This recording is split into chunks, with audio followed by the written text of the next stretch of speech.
dois vous avouer que c'est pas facile de passer juste après. Chère Fariba Adelka, grande chercheuse et par ailleurs grande chanteuse. Cher Frédéric Ramel, grand chercheur et par ailleurs grand musicien. Chère présidente et ancien président de Sciences Polyphonie, chers membres de Sciences Polyphonie, chères étudiantes, chers étudiants, chers amis. Vous connaissez cet adage populaire, maintes fois ressassé, la musique adoucit les mœurs. Si on va un peu plus loin, on peut se dire que la musique, les notes, rassemblent à des moments où les mots divisent. Elle est un symbole d'harmonisation de la différence. Et c'est la raison pour laquelle il était essentiel que ce concert puisse se tenir ce soir dans ce même amphithéâtre Boutmy à Sciences Po. Elle est une forme d'harmonisation de la différence et beaucoup de musiciens ont joué ce rôle de passeur de paix. Je pense notamment au grand chef Daniel Barenboim qui jouait un concert à Ramallah en 2005 et ce même chef avait été désigné messager de la paix par les Nations Unies. Bravo à Sciences Polyphonie donc pour cette initiative avec le thème du Moyen-Orient, avec cette ambition de rassemblement, de réconciliation dans la période que nous connaissons. La musique est un langage universel qui nous offre un moyen de transcender les barrières culturelles et nous allons pouvoir en profiter ce soir. Le programme ce soir retrace l'histoire de la musique classique à travers ses influences moyen-orientales jusqu'à la création d'une musique classique orientale, ou devrais-je dire, d'une musique orientale classique. Merci beaucoup à Fariba Adelka d'être avec nous ce soir. Elle vous confiera, mais je ne veux pas la spoiler, elle vous confiera à quel point la musique a eu un rôle important pendant sa captivité, cette musique étant devenue, même plus qu'un refuge, une forme de résistance. Et d'ailleurs, plutôt qu'un discours, le 20 octobre dernier, quand nous avons accueilli Fariba dans ce même amphithéâtre, Fariba n'a pas prononcé de discours, Fariba a chanté. Tout un symbole. Mes chers amis, ce soir, il va y avoir de la musique, du bruit qui pense, pour reprendre le bel adage de Victor Hugo, qui pense avec la tête, mais qui pense aussi les blessures. Nous allons écouter des notes, nous allons écouter des sons, mais la musique est faite aussi de silence, et je voudrais en profiter ce soir pour vous proposer d'observer tous et toutes une minute de silence pour les victimes civiles du conflit au Proche-Orient.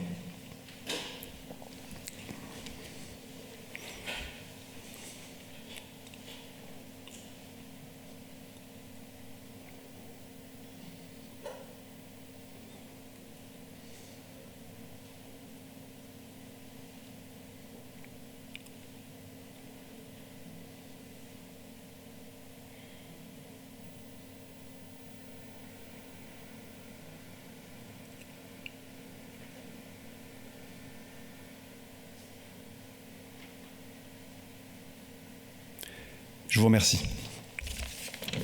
Fariba.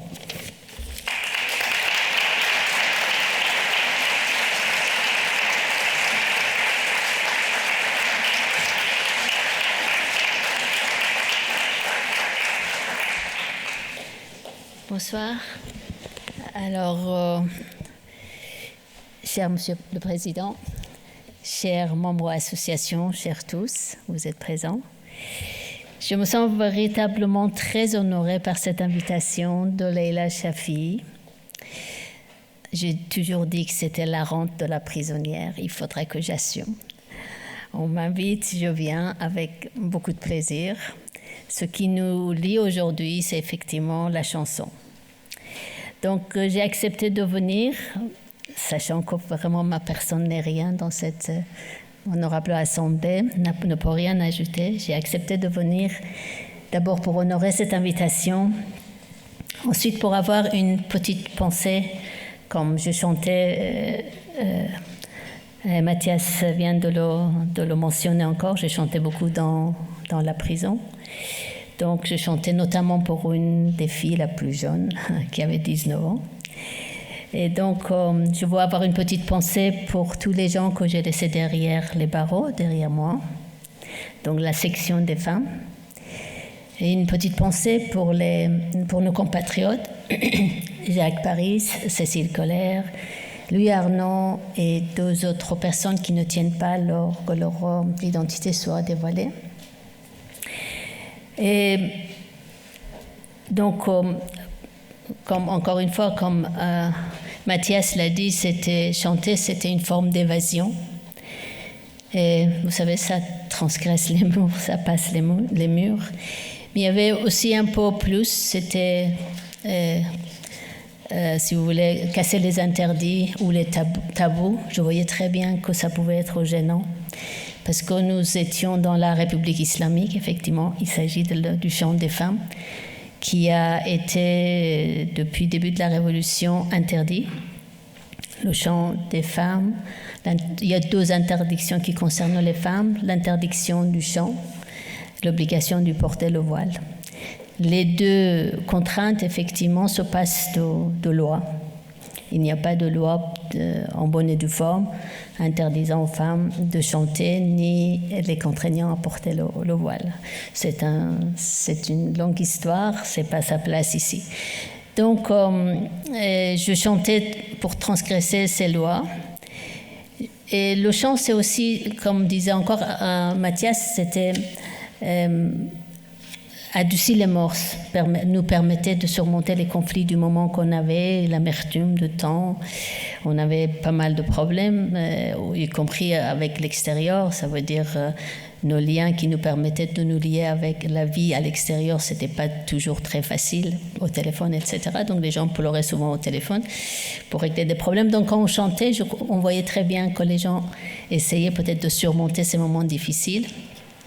Et puis surtout, pour moi, en chantant, c'est ce que j'exprimais, c'était une forme de contestation de cette forme de discrimination et de ségrégation qui domine la République islamique depuis ses débuts, c'est 1979.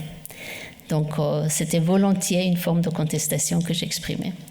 Je ne veux pas revenir en arrière sur l'histoire parce que c'est pas son temps, mais je crois que il n'y a pas beaucoup de gens à Sciences Po qui étaient nés en 1979, donc vous n'avez pas connu cette révolution, si ce n'est par le biais de ce qui a écrit cette superbe plume, vraiment la plus merveilleuse, qui a signé CBD, Persepolis, Marjane Satrapi. Donc vous connaissez peut-être une histoire de révolution racontée par elle, qui savait très bien vraiment parler de cette révolution sans transgresser les lignes rouges, on pourrait dire. Elle n'a jamais touché à la question de l'islam, ni à la question de la révolution, ni au statut de guide de la révolution. Donc pour vous dire qu'il y a énormément de tabous et qu'elle a su vraiment surmonter, et puis écrire une histoire de la Révolution à sa façon, qui était quand même très intéressante. Donc, il était une fois, pour vous, une révolution, en 1979. C'était, je dirais, les 3 grandes révolutions du siècle dernier, du XXe siècle, avec la Révolution russe, la Révolution chinoise et la Révolution iranienne. Pour vous dire qu'une révolution ne doit pas à ses conséquences au régime qui est issu au lendemain d'une révolution. Une révolution, elle est belle, elle est forte, elle est énergique, parce que d'abord une révolution, parce que la participation de tous les courants politiques, de toutes les pensées, effectivement, cette participation était très importante. Donc l'honneur et la fierté des Iraniens pour leur révolution est à vraiment prendre en considération dans ce sens. C'est pas ce qui a suivi, ce qui a été à un moment donné l'espoir qu'il a nourri. Donc d'abord une révolution, et ensuite cette révolution, effectivement, comme n'importe quelle révolution, est rentrée en crise, pour vous dire que le moment de victoire révolutionnaire est concomitant avec le moment de crise et de division. Les 2 vont ensemble. D'une certaine façon, le gâteau révolutionnaire n'a pas de part pour tout le monde, ce qui fait qu'il y a une crise. Normalement, dans toute révolution, il y a une guerre civile. Dans la révolution iranienne, il y a eu une véritable guerre, l'agression irakienne, ce qui fait que les gens se sont mobilisés sur le front. Ce qui a permis, cette ambiance a permis à la République islamique d'éliminer ses opposants et imposer ses projets petit à petit, notamment ces 2 projets dont j'ai parlé tout à l'heure. Beaucoup de choses ont changé en Iran. Et ce qui est très impressionnant, 44 ans après, Si je chante aujourd'hui encore et si j'accepte de chanter alors que franchement c'est pas ma place, j'ai honte devant toutes ces belles voix. Mathias disait que c'est difficile de parler, mettez-vous à ma place, c'est beaucoup plus difficile à chanter aujourd'hui. Mais en fait, 2 interdits persistent dans la République islamique. L'interdiction de chanter pour les femmes. Évidemment, les femmes n'ont jamais autant chanté. C'est le véritable paradoxe de la société iranienne. Il n'y a jamais eu autant de cours de musique. Les femmes chantent beaucoup, mais simplement, elles n'ont pas droit aux ondes radiophoniques. Elles ne passent pas à la télé. Elles n'ont pas droit de publier leur CD. Enfin, elles publient leur CD, mais la vente se passe par les réseaux sociaux et pas du tout par les points de vente publics. Donc, d'une certaine façon, elles n'ont pas droit à la cité. On peut chanter, mais on peut dire dans le privé, dans l'organisation de quelques concerts, seulement pour les femmes. Donc, elles ne peuvent pas chanter devant un public mixte. Enfin, la société civile l'aurait d'une certaine façon interdit. Ça, c'est un premier interdit qui continue à persister. Le deuxième, vous le connaissez beaucoup plus, c'est l'obligation de porter le voile. Donc, si j'ai accepté véritablement ce soir, et pas tout de suite, parce que d'abord la musique, moi j'arriverai à la fin. Si j'ai accepté, c'est véritablement, c'est une expérience. Moi, vous savez, je suis chercheur. J'ai une seule forme de contestation, c'est mes écrits. C'est de dire haut et fort contre quoi on se bat. Donc, mon chant aujourd'hui, c'est aussi une expression de contestation de cette politique de ségrégation, de discrimination qui dure depuis 44 ans. Merci.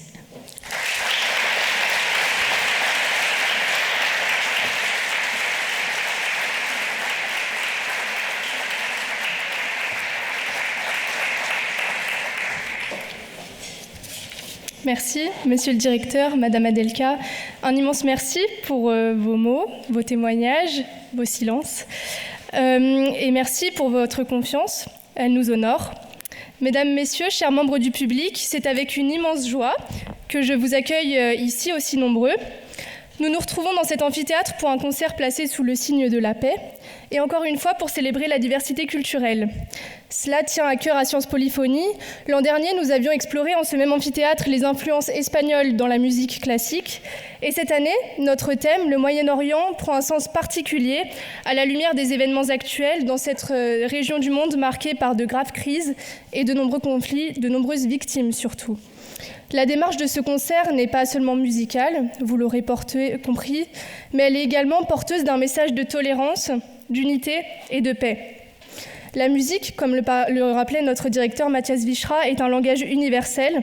Elle nous offre l'opportunité de transcender les différences, de raisonner ensemble, et en ces temps troublés, cela revêt une importance toute particulière.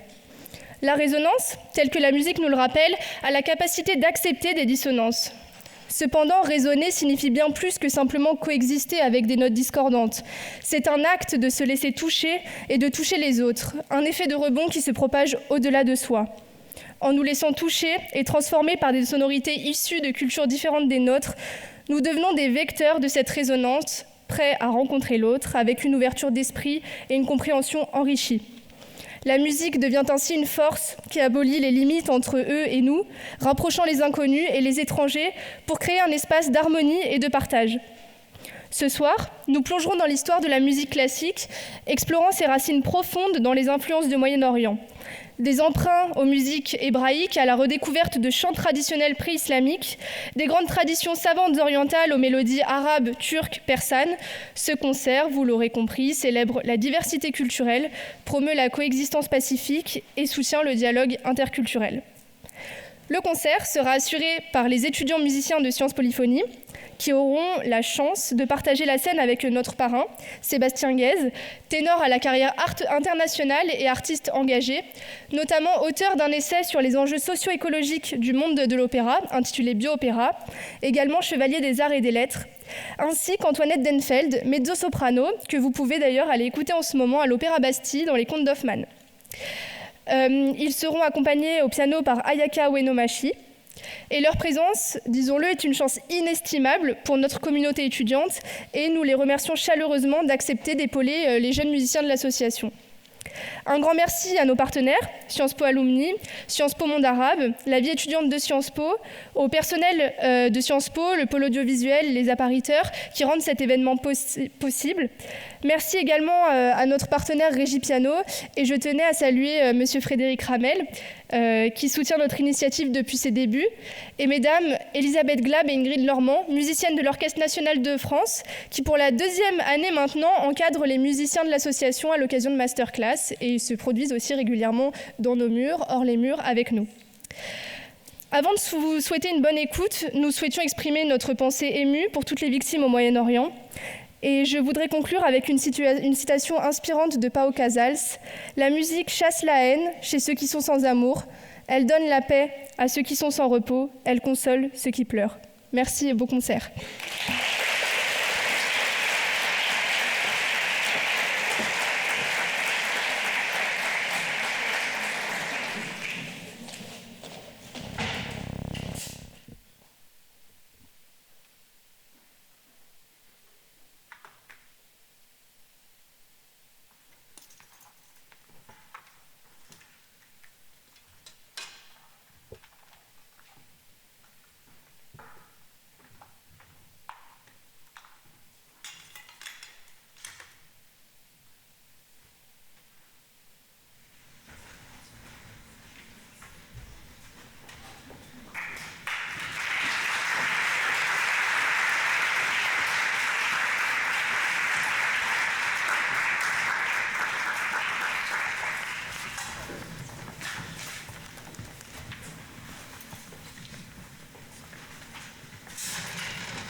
plaisirs sont à deux. Donc pour me tenir compagnie, j'emmènerai mon amoureux. Mon amoureux, il est au diable. Je l'ai mis à la portière. Mon pauvre cœur très consolable. Mon cœur est libre comme l'air. J'ai des galants à la douzaine, mais ils ne sont pas à mon gré. Voici la fin de la semaine. Qui veut m'aimer, je l'aimerai. Qui veut mon âme est à prendre.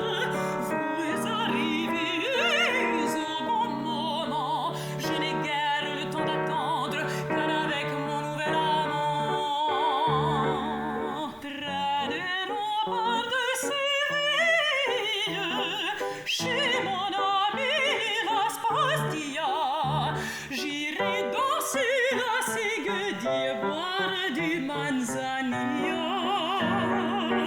Oui, j'irai chez mon ami la Spastia. Tais-toi, je t'avais dit de parler. Je ne te parle pas, je chante pour moi-même, je chante pour moi-même. Et je pense, il n'est pas défendu de penser. Je pense à certains officiers, je pense à certains officiers qui m'aiment et qu'à mon tour, oui, qu'à mon tour, je pourrais bien aimer. Mon officier n'est pas un capitaine, pas même un lieutenant. Il n'est que brigadier, mais c'est assez pour une bohémienne. Et je daigne m'en contenter. Quand même, je suis comme un homme libre, si je cède, si je me livre.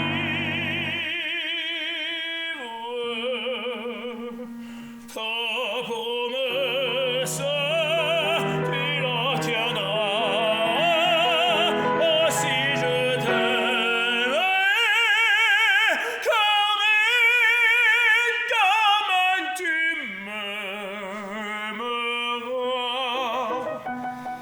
Oui, Chérie la Spastia, nous danserons je le promets, la Ségudie quand en même, buvant du Manzanilla. Près des remparts de Séville, chez mon ami la Spastia, nous danserons la Ségudie, boirons du Manzanilla. Tra-la-la-la-la-la-la-la-la, tra-la-la-la-la-la-la-la-la.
puisque rien ne t'arrête dans cet heureux pays, ni l'ombre du palmier, ni le jaune maïs, ni le repos, ni l'abondance, ni de voir ta voix battre le jeune sang de nos sœurs dans l'isoire, le tournoyant des ans, couronnant côte de sa danse. Oh Dieu, mon voyageur, hélas, adieu. Aucune étude, ceux qui donnent pour limite à leurs pieds paresseux leur toit de branches ou de toile qui rivaient sans affaires et comme les récits muselés de l'espoir devant leur fantasie de s'en aller dans les étoiles.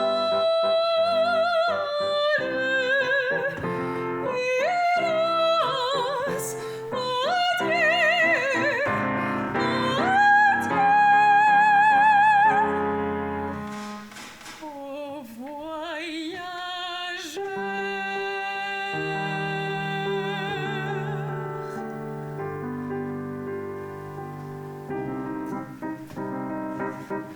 Si tu l'avais voulu, peut-être une de nous, ô jeune homme aimé, te servir à genoux dans nos buttes toujours ouvertes, et le fer en perçant au sommeil de ses chants, pour chasser de ton front les moucherons méchants, en éventant des feuilles vertes. Si tu ne reviens pas,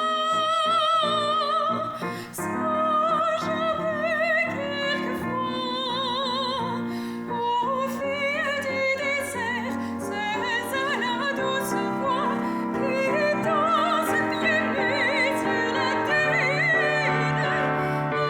imagine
J'ai le cœur froid, l'œil sans vertige, je l'aime et je ne crains rien. Au fourreau, mon sabre s'attriste, qu'il sorte et qu'il frappe bien. Mutilement autour de la tête, sur mon dos le manteau blanc, je veux m'en aller à la fête où la mort danse en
tu n'étais pas loin, que tu devais venir. L'on m'avait même dit de craindre pour ma vie. Mais je suis brave et n'ai pas voulu fuir. Je ne menace pas, je pleure, je supplie. Notre passé arme, notre passé, je l'oublie.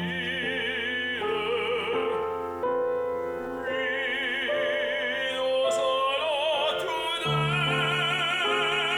commencer une autre vie, loin d'ici, sous d'autres cieux.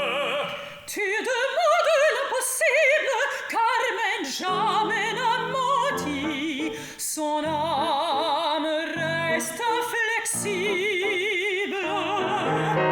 Entre nous et toi, tout est fini. Jamais je n'ai menti. Entre nous, tout est fini. Carmen, il est temps encore, il est temps encore. Oh ma Carmen, laisse-moi te sauver, toi que j'adore. Laisse-moi te sauver et me sauver avec toi. Non, je sais bien que c'est l'heure, je sais bien que tu me tueras, mais que je vive ou que je meure, je ne te céderai pas. Il est temps encore, Pourquoi t'occuper encore d'un cœur qui n'est plus à toi?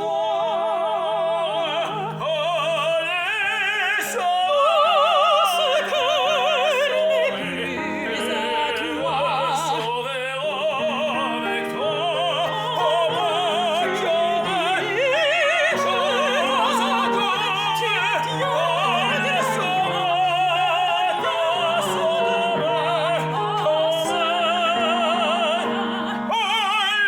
laisse-moi te sauver, toi que j'adore. Et me sauver avec toi.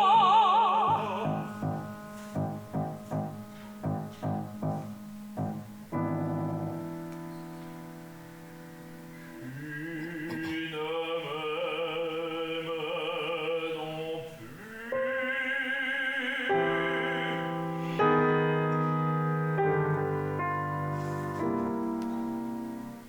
Tu ne m'aimes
laisse-moi.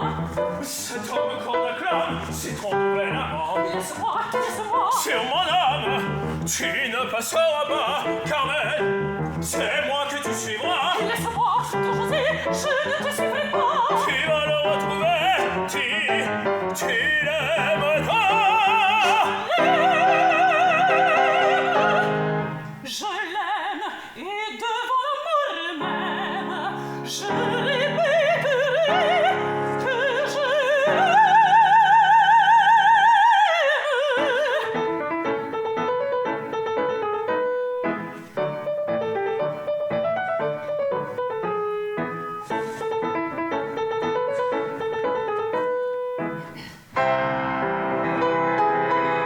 Ainsi, la salut de mon âme, je l'aurais perdu.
c'est vraiment la récréation, donc je crois que je dois accepter.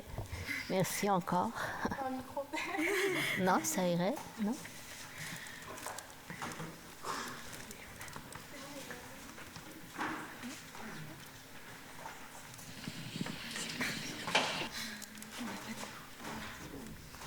Et c'était un des thèmes sur lesquels mes interrogateurs revenaient très souvent, parce que je faisais partie d'un groupe et à chaque fois les élections en Iran, on se mobilisait pour appeler au vote. Merci.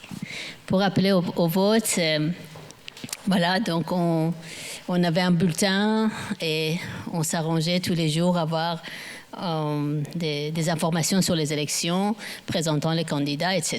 Et puis, par le jeu de mots et de chants, etc., essayer de mobiliser les gens. Alors, donc, l'un des thèmes sur lesquels intervenaient souvent mes interrogateurs, c'était ma participation à ce groupe. On était 7 personnes. C'était des gens de gauche, souvent. Et la plupart, je voulais dire. Et puis, bon, 2 ou 3 chercheurs également. J'en faisais partie. Donc, vraiment, c'est pour clore. Je ne suis pas bienvenue. Ça me met vraiment très mal à l'aise, mais je vais essayer de chanter le poème, je l'avais écrit et je l'avais chanté sur un air un peu connu je crois que de tout le monde. C'est un peu international. یه دل میگه که رای بدم یه دلم میگه نه رای ندم این جار و جنجال دلم بی رای چه کنم پیش تو ای صندوق آرا هرچند کوچیکه رای ما اونجا اما یه صدا یه رای هر جا همینه حرف ما سلطان این ملک و ملت رای ماست که با ما و از ما و همراست رای ما مثل ماست رای ما همراست رای ما حق و ناست اکنون که ماییم و آیین آرا یک انتخابات و صدها تمنا باید کنیم عزم خود را همه جذب باید بسازیم وطن را به آرا باید بسازیم وطن به آرا. J'ai raté la fin.